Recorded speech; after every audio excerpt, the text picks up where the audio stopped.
President Joe Biden is expected to meet with the top 4 congressional leaders today to discuss several topics. Kamakailan lamang, pinulong ni President Joe Biden ang top congressional leaders para i-express ang isang pagpupulong patungkol sa nakababahalang pag-shutdown ng gobyerno dahil na rin sa mga sunod-sunod na problema na kinaharapan ng Amerika. Isa na dito ang pag-akyat ng utang ng Amerika na hindi na ito nababakapan ng anumang commodity katulad ng ginto at nakakabahala ng ekonomiya ng United States of America. Ang dolyar ay papunta na sa pagbagsak. Ano ang mangyayari sa ating mundo kung ito ay hindi maagapan? Atin itong pag-usapan, mga kaibigan. Bank of America Nung has nakaraang experienced taon, its fair share of binanggit reputational ng mga damage over the balita last na few mahigit years. sa 1,500 na mga bangko ang nagsara sa Amerika. Kasama na dito ang ilan sa malalaking mga bangko tulad ng Wells Fargo, kabilang na rin ang JP Morgan at ilan sa mga bangko katulad ng Bank of America.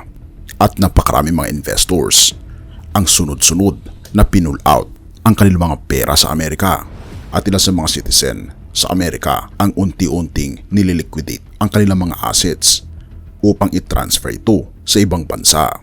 Ika pa sa isang balita sa Forbes, Bank of America nagbigay ng babala sa malapit ng pagbabagsak ng US dollar na may nakakabahalang $1 trillion bawat 100 na araw.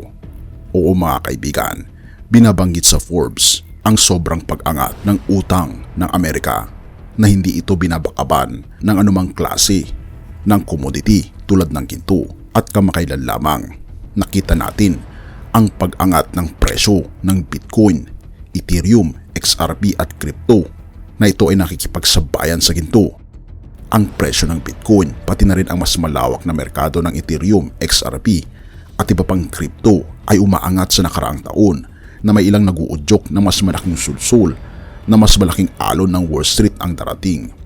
Ang halaga kasi ng Bitcoin ay umabot na sa $60,000 bawat Bitcoin na ginagawa muli itong 1 trilyong ari-arian, habang ang kabuuang halaga ng Ethereum, XRP at iba pang crypto market ay mahigit sa $2 trillion at nagbukas ito ng seryosong babala sa malawakang pinsala sa ekonomiya ng Amerika. Kung ating mapapansin kasi, habang bumabagsak ang ekonomiya ng Amerika, kapansin-pansin na ang mga cryptocurrencies ay ito naman ang kanyang pag-angat. Ngayon sa bagong email na naglalantad patungkol sa pagkakilanlan ng misteryosong lumikha ng Bitcoin na si Satoshi Nakamoto, nagbabala ang mga analis ng Bank of America na ang pasani ng utang ng US ay malapit nang mag-escalate na magdadagdag ng $1 trillion bawat 100 araw na nagpapalakas sa pagsirit ng presyo ng Bitcoin. Ang inaasahang makasaysayan na halving ng Bitcoin na inaasahang magdudulot ng kaguluhan sa presyo ng crypto ay nasa malapit na. At ang nakakabahala mga kaibigan talaga ay bawat 100 na araw ay dito umaangat ang utang ng Amerika. At sa pag-akyat nito, ang pinakamalalaking mga investors katulad ng BlackRock ay nababahala rin patungkol sa bagay na ito. At ang tanong ay, ano ang mangyayari sa lahat ng ekonomiya sa buong mundo katulad na rin ng Pilipinas na tayo ay under sa ekonomiya ng Amerika? Kung ating mapapansin, ang US dollars, ang fiat currency na siyang nagpapatakbo sa buong mundo ngayon ay hindi back up ng anumang commodity katulad ng ginto na hindi katulad noon sa panahon ng yumaang Ferdinand Marcos Sr. Ang ekonomiya ng buong mundo ay back up ng ginto.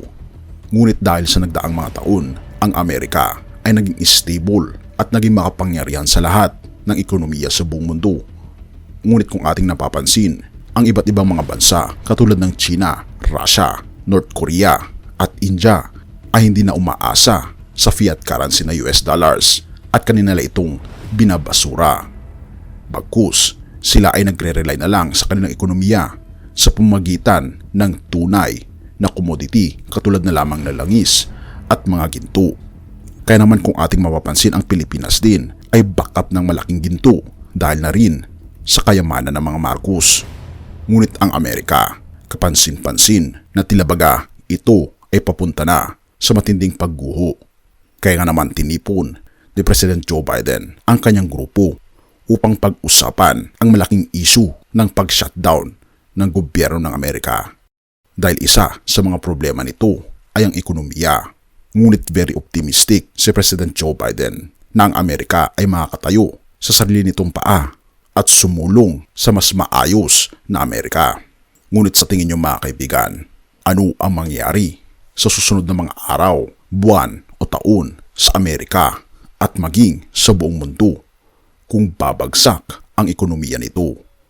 I-comment mo naman sa ibaba at salamat kaibigan sa iyong panonood. Hageo 2 verse 8. Sapagkat ang mga ginto at mga pilak ay akin, ito ang binabanggit ng ating Panginoong Diyos. Ang lahat ng kayamanan sa ating mundo ay pagmamay-ari ng ating Panginoong Diyos. Siya ang nakakaalam sa lahat ng mga bagay na nangyayari sa ating mundo. Tunay nga mga kaibigan, ang pinaka-treasure natin na inaasahan ay makikita sa pananalapi. Ngunit hindi ito ang binabanggit ng banal na kasulatan, sapagkat ang greatest treasure ay masusumpungan lamang natin sa ating Panginoong Hesukristo. Siya ang greatest treasure ng mundo nang binigay ng ating Panginoong Diyos ang kanyang bugtong na anak upang tayo ay magkaroon ng buhay na walang hanggan at ang buhay sa hinaharap na hindi mapapantayan ng anumang pananalapi. Kaibigan, ibigay natin sa ating Panginoong Diyos ang ating puso ngayon, ang lahat ng nasa atin, dahil nasa Kanya ang tunay na kayamanan. Purihin ang ating Panginoong Diyos at salamat kaibigan sa iyong panonood. Tayo manalangin. Ama naming banal, mga Panginoon naming Diyos, kami po'y lubos na nagpapasalamat sa inyo. Nahayag na Panginoon ang problema ng mundo, na ang pananalapi Panginoon sa bawat sulok ng mundo ay unti-unti na pong bumibigay at bumabagsak. Nakikita po namin Panginoon ang kahirapan na nahahayag na sa huling mga kapanahunan na binabagit Panginoon sa libro ng Revelation.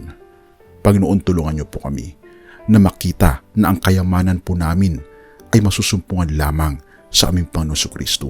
Amin pong itinatalaga ang aming buhay ngayon sa inyo. Tulungan ang inyong mga anak at gabayan po Panginoon kami na masumpungan ang tunay na kayamanan. Purihin ka o aming Panginoong Diyos at salamat sa pagdinig ng aming mga panalangin at patawarin po kami sa lahat ng aming pagkukulang at pagkakasala sapagkat ito ay aming samot hiling sa matamis na pangalan ng aming Panginoon Jesus. Amen.